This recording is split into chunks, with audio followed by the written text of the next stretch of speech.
আইকার তখন আরহামকে একটি দড়ি দিলেন এবং বললেন, যাও আরহাম, তোমার সেই কথাটি যেন খাঁচা থেকে মুক্ত পাওয়া পাখির মতো, ঠিক তেমনি এখন যাও, এ দড়ি দিয়ে সেই পাখিটাকে ধরে আনো। যদি তুমি পাখিটিকে ফিরিয়ে আনতে পারো তবেই আমি বিশ্বাস করব যে তুমি তোমার মুখ থেকে বেরিয়ে যাওয়া কথাগুলো ফিরিয়ে আনতে পারবে। হ্যালো প্রিয় বন্ধুরা, আজকের গল্পের নাম কথার পাখি। প্রাচীন নিনিভে শহরের কেন্দ্রে বাস করত আরহাম নামে এক তরুণ ব্যবসায়ী। আরহাম ছিল কর্মঠ এবং বুদ্ধিমান, কিন্তু তার একটি মারাত্মক দুর্বলতা ছিল। সে কথা বলার আগের জন্য চিন্তা করত না। তার মুখ থেকে কথা বেরোতো যেন খাঁচা থেকে মুক্তি পাওয়া পাখির মতো, বেপরোয়া এবং দ্রুত। আরহামের প্রতিদিন ছিল নাসের।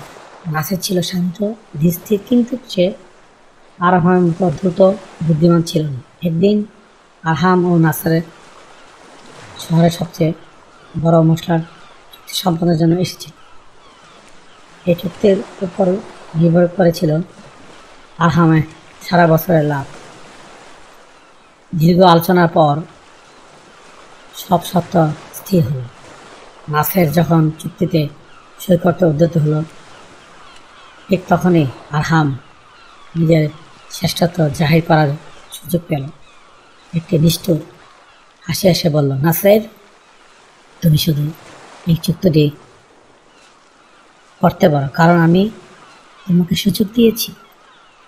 তোমার মতো দুর্বল ব্যবসায়ীর সাথে কাজ করা আমার জন্য করুণার স্বামী। নাসেরের হাত থেমে গেল, তার মুখ রক্তশূন্য হয়ে গেল। সে ধীরে ধীরে কলমটি নামিয়ে রাখল। সে বলল, আরহাম, তোমার মশলার দাম বা পণ্যের মান নিয়ে আমার কোনো অভিযোগ নেই, কিন্তু যে লোক তার সঙ্গীকে তার সহজে অপমান করতে পারে তার সাথে আমার ব্যবসা করা সম্ভব নয়। নাসের চুক্তিপত্র ছিঁড়ে ফেলে শান্তভাবে সেখান থেকে চলে গেল। আরহাম হতভম্ব হয়ে বসে রইল। তার একটিমাত্র দ্রুত এবং চিন্তাহীন কথা মুহূর্তের মধ্যে লক্ষ লক্ষ দিনারের মূল্যের চুক্তি নষ্ট করে দিল। রাগে, দুঃখে ও আফসোসে সে অস্থির হয়ে উঠল।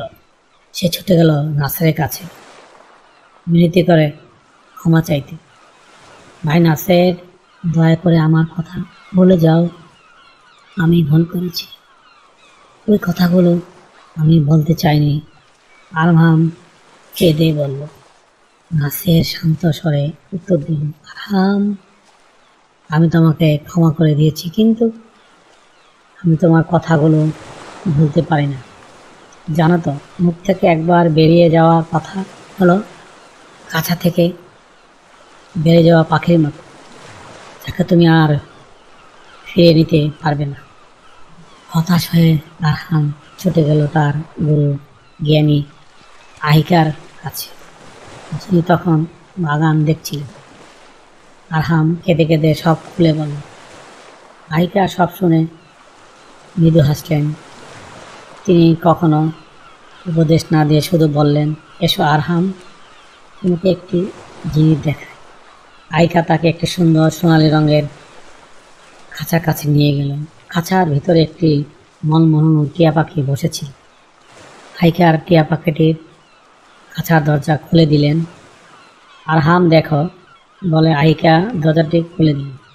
টিয়াটি মুহূর্তের মধ্যে উড়াল দিয়ে আকাশের গভীরে মিলিয়ে গেল।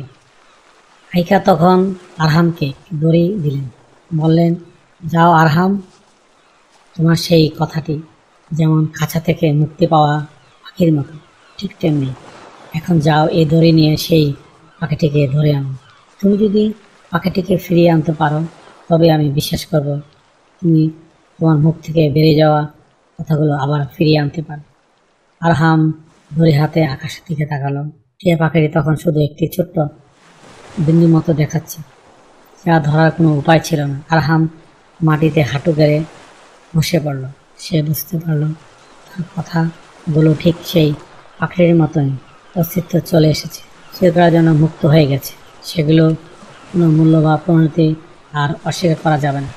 সেদিন আরহাম শিখল, জিহ্বা হলো একটি খাঁচা, কথা হলো পাখি। সেই পাখি মুক্তি হওয়ার আগে তাকে শতবার চিন্তা করে তবেই মুক্তি দেওয়া উচিত, কারণ একবার মুক্ত হলে সে কথার প্রভাব আবারও ফেরানো যায় না।